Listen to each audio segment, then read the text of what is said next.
Muy bienvenidos a un nuevo capítulo de Encuentros que dejan huella. En el capítulo de hoy, nuestra invitada nació el 6 de enero de 1930 en Berlín, Alemania.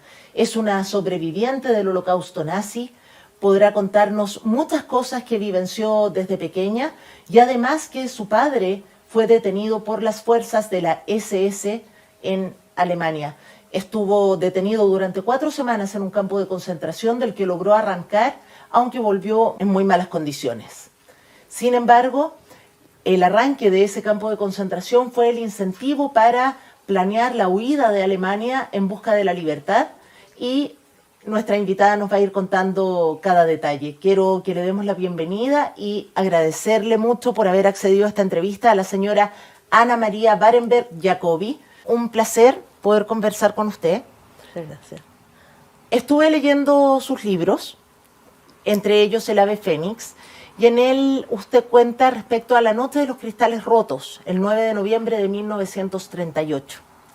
¿Qué podría contarnos respecto a esta noche? Para nuestros televidentes, la noche de los cristales rotos se conoce así porque fue un ataque masivo que hicieron las fuerzas de la SS, correcto, a negocios judíos y personas judías específicamente, dejando una gran destrucción y quedó lleno de cristales y vidrios en los suelos, por eso llamaban la noche de los cristales rotos, ¿verdad? Así es. Puedo decir que la noche de los cristales rotos fue en el año 1938. Como ustedes pueden sacar la cuenta, yo tenía 8 años en aquel entonces. Para mí creo que marcó mi vida y cambió mi vida totalmente.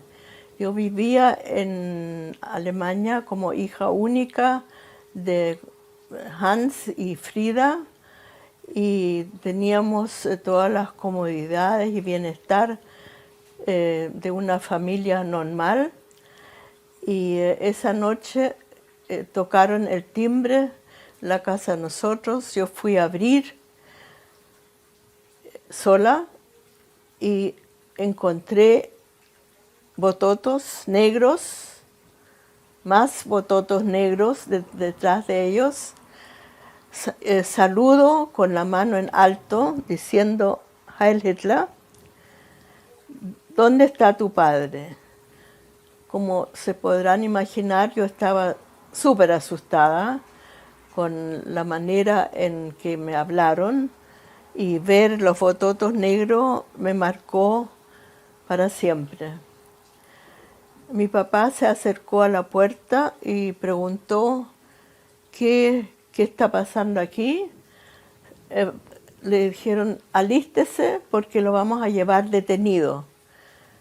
Pero ¿por qué? ¿Qué razones hay para llevarme detenido? Yo soy un alemán que ha cumplido siempre con todas sus obligaciones.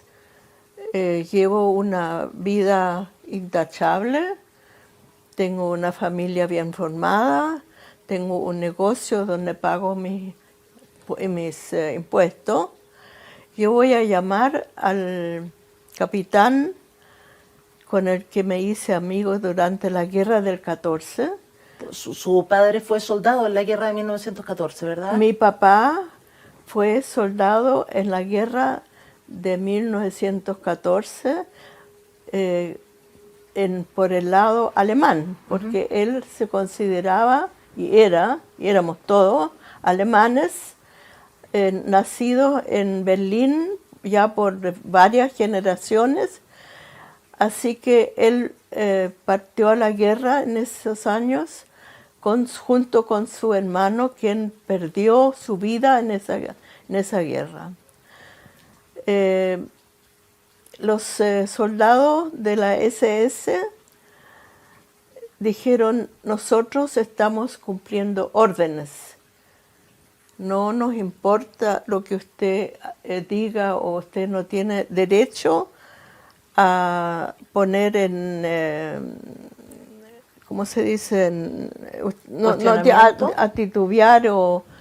Así que, bueno, todos nosotros muy asustados, y se llevaron a mi papá. Eso no fue lo único que pasó en la noche de los cristales rotos, porque como la mayoría de la gente sabe, los alemanes son súper organizados. Al unismo ardieron en toda Alemania, no solamente en Berlín, todas las sinagogas, rompieron los vidrios, las vitrinas de todos los negocios de donde eran dueños judíos.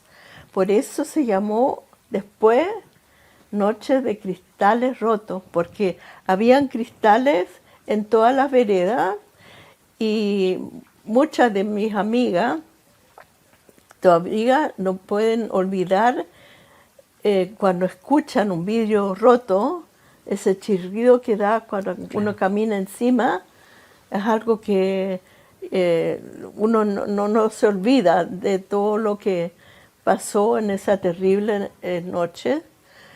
Desde ese día, ver las sinagogas encendidas desde la ventana nos marcó a todos los niños, yo creo, no solamente a la gente de edad. Y después de eso, nosotros los judíos no podíamos entrar a los negocios que no fueran de judíos.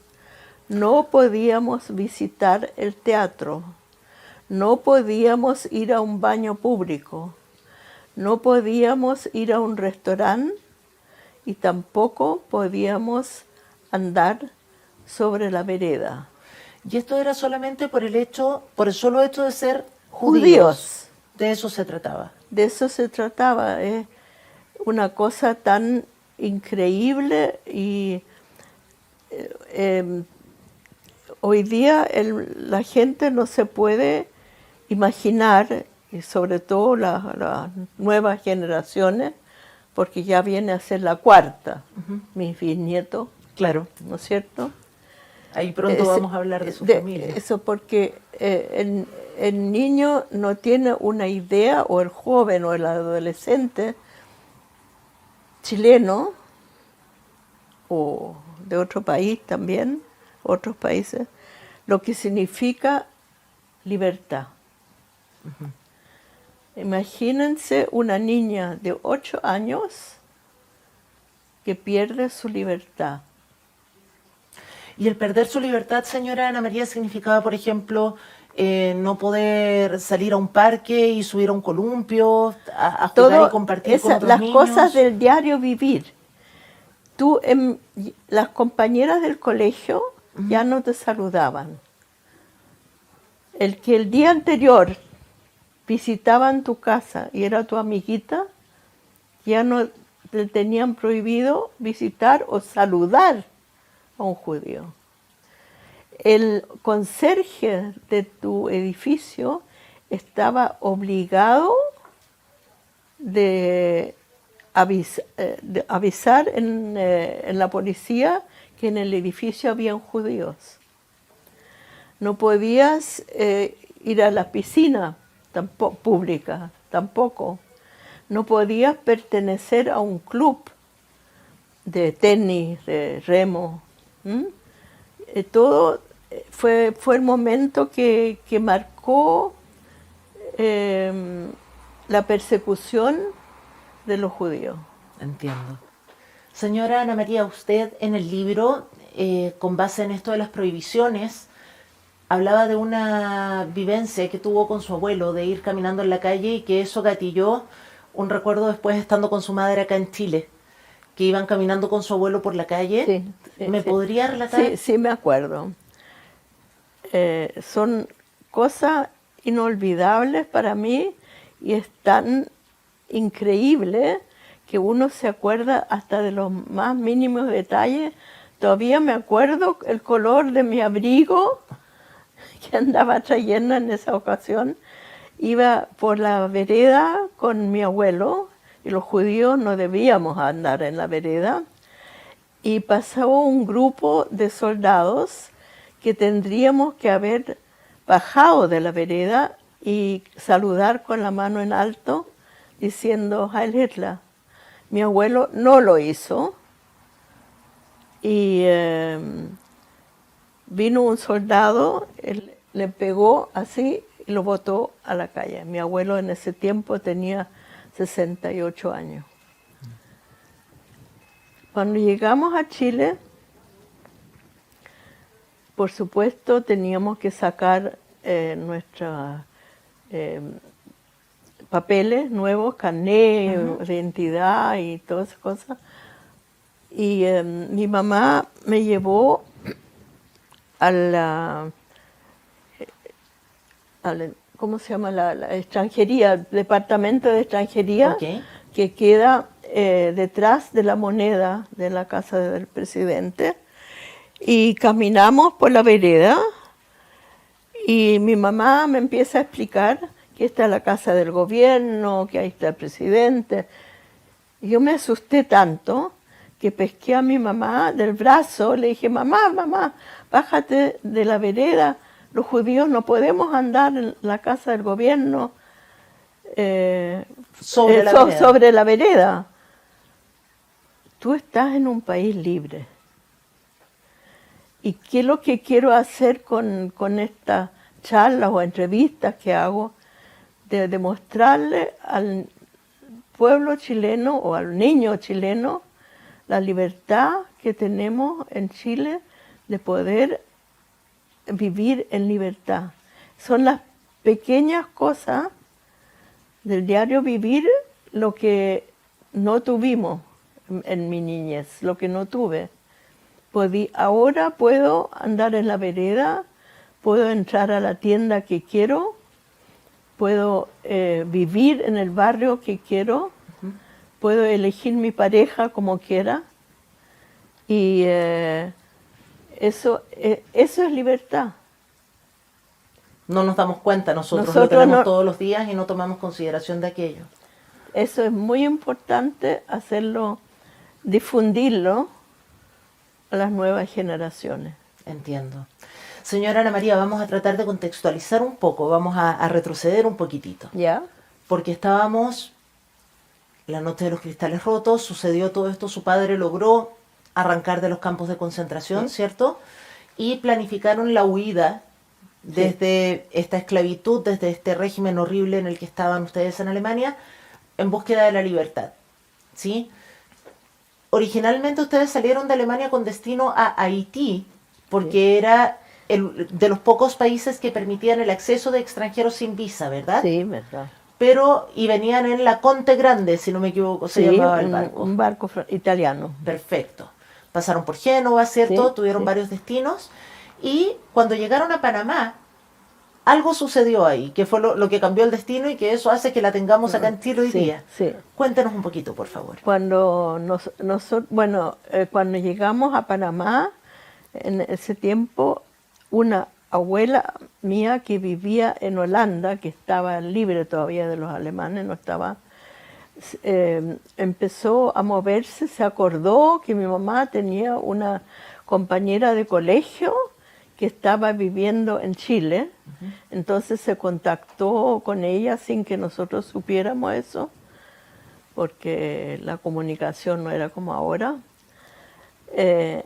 y ella dio el aval para nosotros para que pudiéramos llegar a Chile. Y nos llegó a nosotros un telegrama, que los niños siempre me preguntan, ¿qué es lo que es un telegrama? Ya no existe. Y fuimos al consulado chileno, donde nos entregaron la visa para Chile y cambiamos nuestras maletas de un barco al otro. Al Copiapó. Al barco Copiapó, que es un barco chileno, y ahí pudimos darnos cuenta lo que son los chilenos, el cariño con que nos acogieron y la libertad de palabra que teníamos. Todo cambió nuestras vidas y nos atendían, nos daban lo mejor para demostrarle al emigrante cómo son los chilenos. Hospitalidad, digamos, de que se sintieran bienvenidos. Sí. Muy bien. Sí. ¿Y cómo fueron esos primeros años acá en Chile? Algo nos adelantaba hace un ratito atrás de lo que fue darse cuenta de que ya estaba en un país libre de poder caminar por sobre la vereda, ¿cierto? Sí. Pero ¿cómo fue esto? Porque en su libro también usted detalla que va creciendo, va entrando a la adolescencia, va desarrollando distintas actividades. ¿Cómo fue este asentamiento acá en Chile junto con la familia? Bueno, lo primero, estuvimos viviendo en nuestro pequeñísimo departamento de esta compañera de mamá, después nos cambiamos a una pensión, porque como pasa en todos estos casos, los inmigrantes se van pasando el dato uno por uno, dónde es más barato y dónde se puede vivir mejor. Y nos cambiamos a esa pensión. Mi mamá empezó a trabajar en un ¿Laboratorio? llenando botellas con cosméticos. Ajá. Antes las cosas no eran tan automáticas como ahora. Y después le dieron un puesto en una carnicería que estaba en la calle Chacabuco. Y ella nos traía a la casa fiambre, y ahí fue una gran cosa que pudimos ponerle algo al pan, porque no había plata para nada. Si uno compara los desayunos de ahora y lo que nosotros cada domingo comíamos un huevo para el desayuno. Eso era, para eso alcanzaba la plata, porque en la semana no había mucho que comer. Pero nos regalaban cosas, nos ayudaban muchísimo. Pero sin embargo, con el tiempo fueron estableciéndose un poco más y Sí. hubo un carrito de completos. Ah, sí, mi papá inventó eso porque él mandó a hacer unos carritos parecidos a los que venden maní. Ya. No eran barcos, pero eran cuadrados. Y entonces encima había una plancha donde había carbón abajo, y habían unos recipientes chiquititos, uno con chucrú, uno con tomate picado y otro con mayonesa. Ese carro iba encima de un triciclo y se paraba delante de los colegios y se vendían hot dog. Igual como, digamos, los maniceros o los que venden helado en las puertas de los colegios cuando salen los niños. Entonces estaban fascinados con la venta de los hot dogs, y le fue muy bien en ese negocio. Pero antes del tema de los carritos de hot dog propiamente tal, hubo un negocio en la playa de Cartagena. Nosotros arrendamos un kiosco ¿Ya? en Cartagena y llevamos los carros. Y entonces el carro estaba parado en la playa, y en el kiosco era como una fuente soda, más o menos, pero de madera. Y ahí se vendían sándwiches y bebidas, y cuando se le acababan las salchichas, yo calculaba, porque no había celular en ese tiempo. Claro. Yo tenía ya 11 años, o 10, no sé. Y yo llevaba las bandejas con las salchichas, tenía que llevarlas abajo. Una vez me caí por esa escalera que hay en la playa chica o grande, no sé, pero las recogí, las salchichas, con arena y todo, y después la vendimos igual. De alguna manera había que vender la mercadería. Sí, sí. Bien, y eso fue como un puntapié inicial, podríamos decir, para empezar a establecerse por parte de los papás. No era el trabajo de mi papá era comerciante, era un hombre muy culto y muy impecable, así que imagínate a él vendiendo salchichas. Pero no, después cuando ya volvimos a Santiago, él tenía representaciones de tela, y mi mamá empezó como cuidadora en una pensión. Usted ha comentado repetidamente en sus publicaciones que creció sin primos, sin tíos, ¿cierto? Sin familiares directos porque tuvieron que emigrar desde Alemania y dejar incluso a su OMI Sí. por allá. ¿Cómo fue el empezar a desarrollar la vida acá en Chile, ir conociendo gente, armar un círculo social e incluso conocer a Hans, quien fue su marido, y entiendo que se conocieron en unas vacaciones por Sí, ahí? así fue. Bueno, los niños en realidad en general no tienen mucho dificultad para hacerse de amigos y me mandaron a un colegio donde las niñitas, para ellas era una novedad tener una gringuita ahí y me enseñaron a decir ventana, puerta y así de a poquito aprender castellano. De parte de la comunidad, los rabinos también empezaron a formar grupos juveniles y a darnos charlas y enseñarnos un poco sobre el judaísmo. Yo, como era hija única, tuve que buscar aquí nuevas amistades. De mi familia no salió nadie de Alemania, ni por parte de mi mamá, ni por parte de papá. Y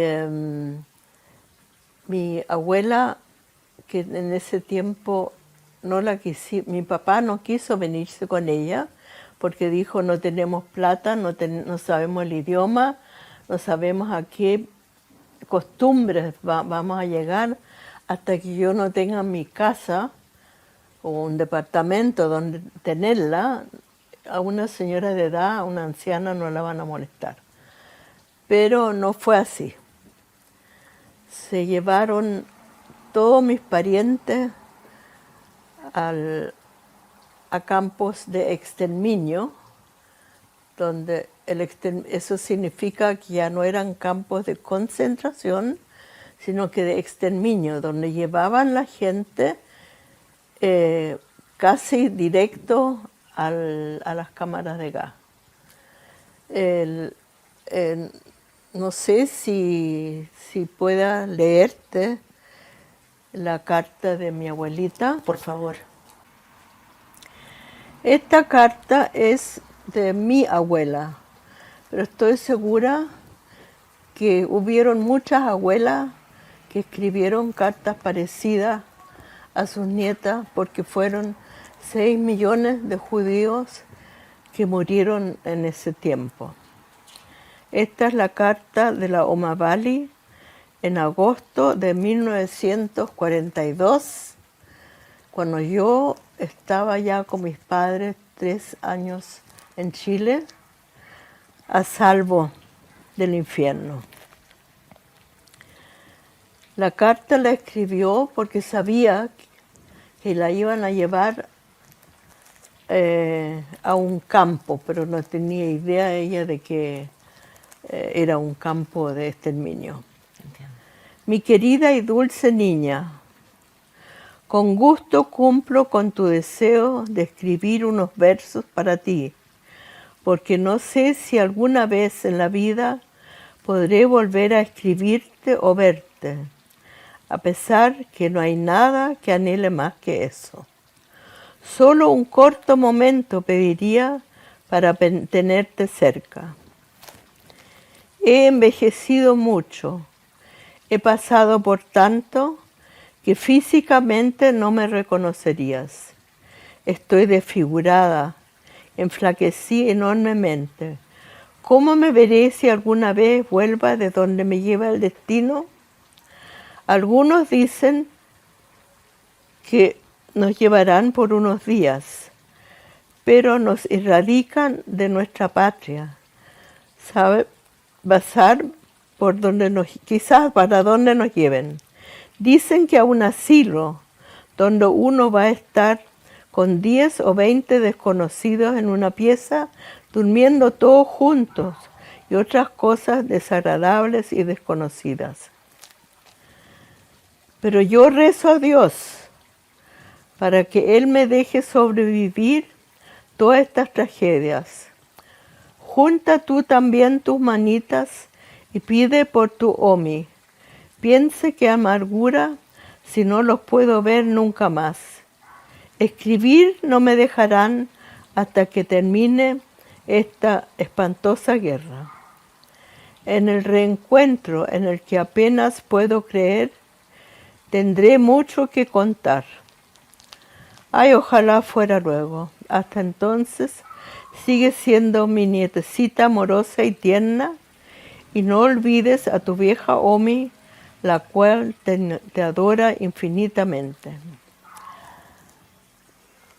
Es muy emotiva esta carta. Cada vez que la leo, todavía me pone carne de gallina y me salen las lágrimas, y vuelvo a esos tiempos, a pesar que yo misma ya tengo 93 años y con tantas actividades y con tantas vivencias, pero la carta refleja la tragedia que hubo en ese tiempo, que ojalá en la humanidad nunca llegue a repetirse, porque creo que la modernidad debería hacerle ver a la gente lo que significa la esclavitud de la que creemos habernos librado.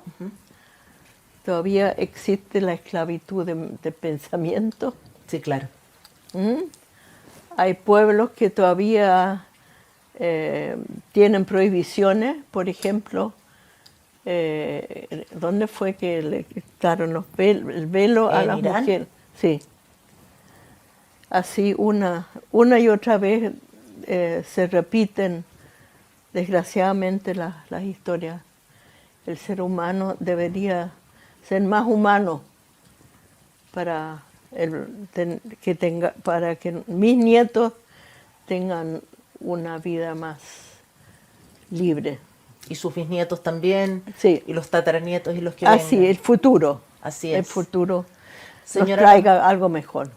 Señora Ana María, y con base en esto, de haber crecido con estos dolores que se anidan en el corazón, ¿correcto? Está la capacidad de resiliencia, ¿cierto? De volver a ponerse de pie, de reinventarse, y a pesar de la lejanía y las pérdidas enormes que hubo a nivel familiar, lograr seguir adelante y seguir haciendo camino al andar. Ya de haber conocido a su marido Hans, acá, que le preguntaba yo antes, sí. Se sonríe. Sí. ¿Cómo se conocieron? ¿Cómo fue el tema de llegar a armar esta familia? Mi marido es de Berlín, casualmente. Vivía con sus padres en Santiago, pero lo conocí en Pucón. ¿En unas vacaciones? En unas vacaciones en Pucón, y nos enamoramos, y era una familia muy acogedora, muy cálida, y yo creo que me marcó tanto La noche de los cristales rotos y mi niñez, que yo toda mi vida he estado en busca de seguridad, sentirme acogida. Protegida. Y protegida. Y mi marido era 15 años mayor que yo, y la mamá de él era un encanto. Tenía una casa donde llegaban todos a su mesa, y eso creo que me llegó a sentirme tan cómoda en ese círculo familiar, que era grande, porque él tenía 2 hermanos, y yo siempre fui sola. Tenía un gran círculo de amigos, así que a los 16 días nos comprometimos de conocernos, y a los 2 meses nos casamos. Algo rápido todo. Muy rápido, sí. ¿Pero sí. cuántos años de matrimonio tuvieron ustedes? 42 años de matrimonio, sí, sí. Harto tiempo. Sí. 2 hijos. 2 hijos. 6 nietos. 6 nietos y 12 bisnietos. ¿Vamos en 12 o ya quedará ahí? No, yo creo que no va a quedar ahí. Porque el menor tiene 6 meses y el mayor tiene 14. Entiendo. Entonces, de los menores yo creo que pueden llegar más. Qué bien. Bonita familia, numerosa. Bonita familia, y estoy agradecida a Chile por habernos acogido y haber podido tener una nueva una chance de poder vivir y de formar esa familia, y por eso mi libro se llama El ave fénix.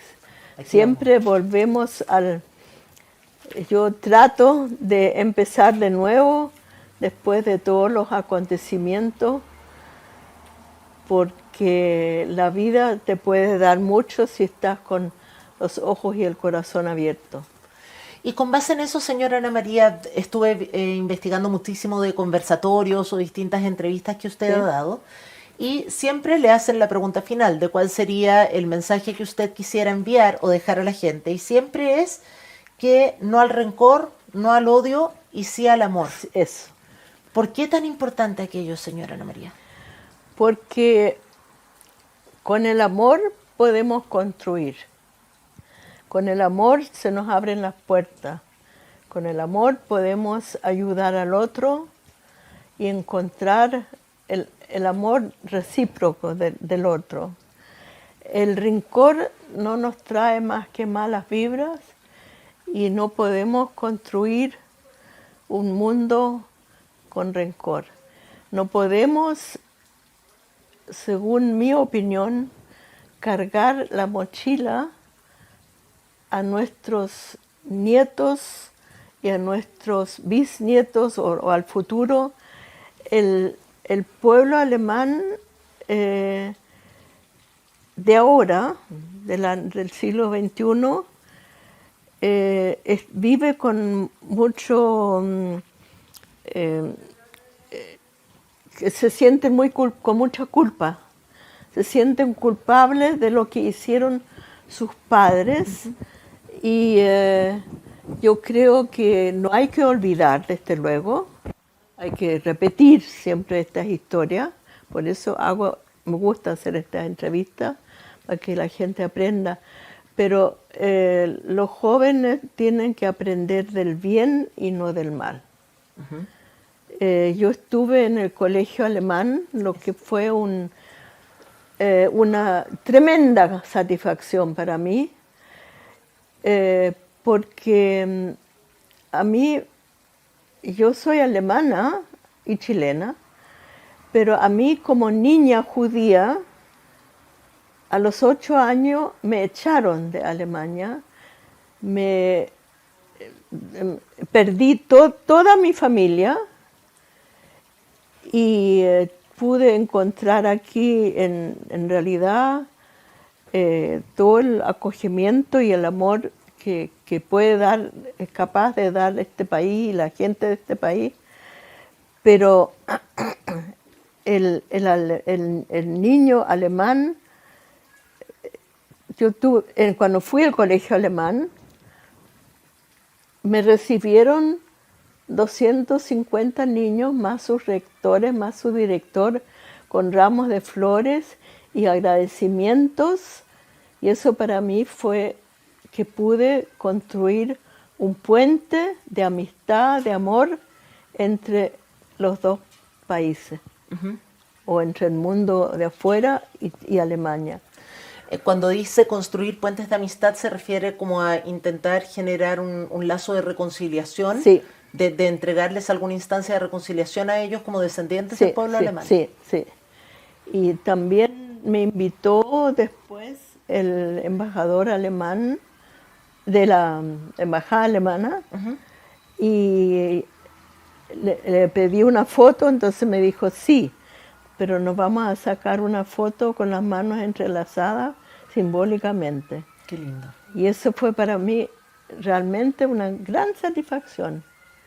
Porque por eso te digo, yo creo que el rencor no nos lleva a ninguna parte. Muy sabias palabras, señora Ana María.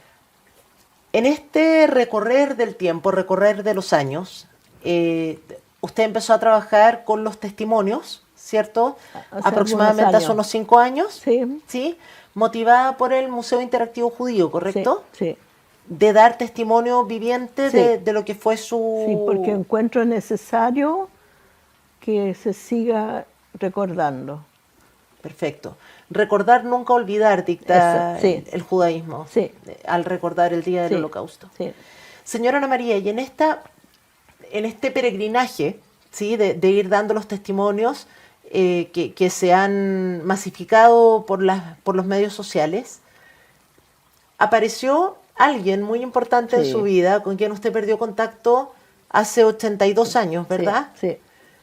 Ella es Ilse con ese nombre La conocí yo. la conoció. Era su mejor amiga en Alemania. Era mi mejor amiga en Alemania. Íbamos al mismo colegio porque los judíos Sírvase agüita, no hay problema.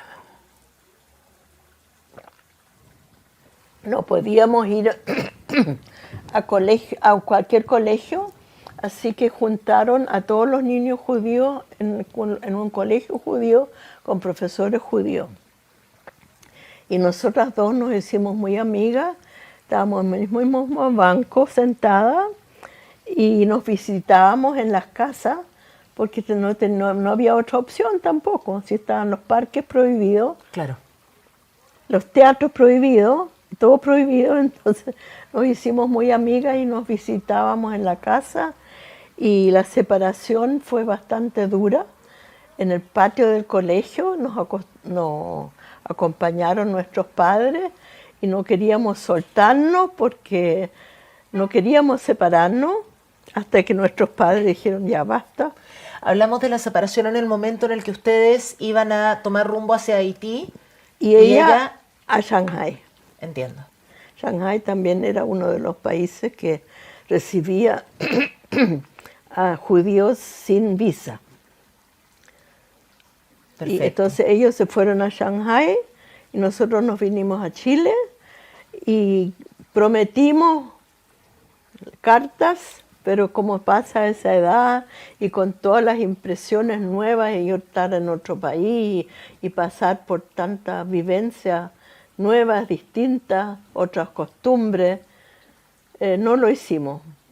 Pero Ilse empezó con las charlas, los testimonios para los museos, empezó hace más o menos 30 años, escribió un libro también y en los testimonios que daba ella siempre mencionaba a su amiga Annemarie Barnberg. Decía, por casualidad, como estas palabras van a salir al mundo, tal vez alguien se acuerde de mi amiga Annemarie Barnberg, que no sé si está muerta o viva. Nunca la olvido. Nunca me olvidó y ella por siempre se acordó de mí. Y a mí me tocó dar una charla, por casualidad, que fue internacional, que este testimonio le iba a dar un señor que vive en Panamá y se enfermó, no sé qué pasó, total que me pidieron a última hora que la charla la diera yo. Y di la charla con mi nombre y la Shoah Foundation que estaba escuchando. Shoah Foundation Shoah es el nombre que recibe el holocausto en hebreo. Sí, Ajá. sí. Graba todos los testimonios de toda la gente que da sus testimonios y cuando la señora que grabó escuchó mi nombre, dijo, este nombre lo he escuchado, debe ser la amiga de esta señora. Entonces ella llamó al Museo de Santiago, que estaba la Dalia Polak, y la Dalia llamó a mi hijo, y mi hijo me llamó a mí y me dijo, mami, ¿tú tienes una amiga, compañera de colegio, que se llama Betty Grebenchikov? No, le dije yo, mi mejor amiga era la Ilse Kohn. Entonces empezaron las averiguaciones otra vez de un lado, Claro. Y entonces la Ilse Kohn dijo, yo era la Ilse Kohn, la Betty Grebenchikov dijo, sí, soy la misma. Hubo un cambio de nombre Hubo por el el cambio de de país. nombre por los países y porque se casó con un ruso que tenía apellido Grebenchikov. Y ahí ya el mundo empezó a moverse, puedo decir, y todos los diarios de Israel, Estados Unidos, Inglaterra, Alemania, todos empezaron a interesarse por juntarnos otra vez, escucharnos juntas, e hicimos un Zoom. El año 2020. 2020, estábamos en pandemia todavía, pues no podíamos juntarnos y no teníamos cómo, y nos juntamos por Zoom. Por vía telemática hicieron un encuentro virtual. Hicimos un encuentro virtual, pero muy emocionante. Creo que todo el público que lo vio pensó que íbamos a llorar, pero no lloramos. Se presentaron dos señoras ancianas, que no parecían ancianas. Estaban las dos muy contentas, muy alegres, con una botella de champaña cada una en su refrigerador para celebrar. Y era como que nunca nos hubiéramos separado. Nos saludamos, ¿cómo estás? ¿Cómo estás tú? ¿Cuántos hijos tienes? Bueno, las preguntas de rigor. Y de repente se abrieron las pantallas y estaban de lo que nosotros no sabíamos. Era una sorpresa para nosotros.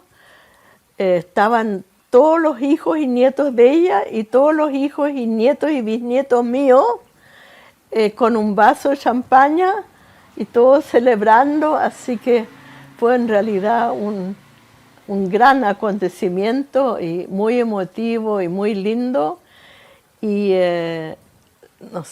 mi hijo me regaló el viaje a Miami el año pasado, donde por primera vez pudimos vernos personalmente. Nos avenimos muy bien, tenemos todavía gustos en común, disfrutamos de la vida las dos, tenemos muy buenos hijos los dos y contentas de vernos y de poder hacer contactos de nuevo. Por el momento hablamos todos los domingos en la mañana, rigurosamente, y nos contamos cómo fue la semana. Maravilloso. Sí. Señora Ana María, ¿y qué viene ahora con Ilse, Betty? ¿Qué viene para adelante? Entiendo que existe alguna posibilidad, o sea, no es que exista alguna posibilidad, se van a reencontrar ahora en enero y además, sáqueme del error si es que estoy en lo incorrecto, ¿se habló en alguna oportunidad de hacer una película con vuestra historia, algún documental?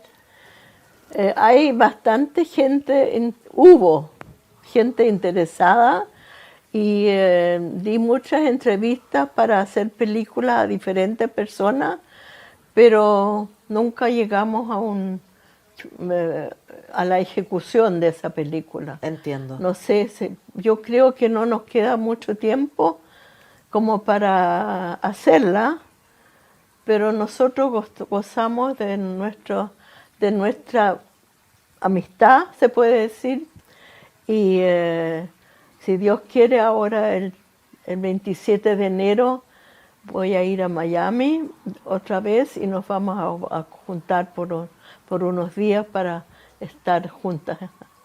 Y reconstruir, tratar de recuperar todo el tiempo perdido sí, con esta lo amistad. hacemos todos los domingos.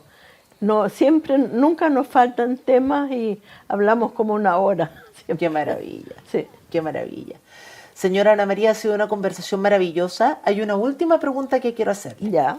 Cuando nos instalamos para poder hacer esta entrevista, usted Sí. pidió que nos sentáramos en este lugar porque le interesaba que este cuadro que está ahí saliera en pantalla. ¿Por qué? Cuéntenos un poquito. No sé, a mí personalmente encuentro que tiene mucho significado del viejo rabino, el anciano, que le enseña a las nuevas generaciones sobre la Biblia. Además, ellos van por un camino con cardos. ¿Cardos? Y en realidad la vida no es siempre asoleada y plana, sino que se encuentran muchos cardos. Pero al final llegamos a Jerusalén, donde brilla el sol. Qué bonito, qué bonito. Bueno, señora Ana María, ha sido una experiencia maravillosa poder conversar con usted, de verdad se lo agradezco muchísimo. Además, me abre la puerta su pensamiento para tal vez tener la oportunidad de entrevistarla en otra ocasión y conversar de otros temas más actuales tal vez de la sociedad en la que estamos viviendo. Así es que le agradezco encarecidamente y espero que su viaje a Miami a reunirse con Ilse, Betty, Ilse, sea espectacular y que puedan disfrutar un muy bonito tiempo. Muchas gracias. Y quiero agradecerle un engañito. Muchas gracias, no había necesidad, muchas gracias. Que lo disfrute para que... con mucho cariño, tú sabes que quiero mucho a tu marido, y así que voy a decir con mucho cariño. Muchísimas gracias, señora Ana María. Bueno, y a nuestros amigos de Encuentros que Dejan Huella, muchas gracias por acompañarnos en una nueva edición y nos encontramos en un próximo capítulo con algún otro personaje interesante que seguir conociendo. Que tengan una linda jornada. Muchas gracias.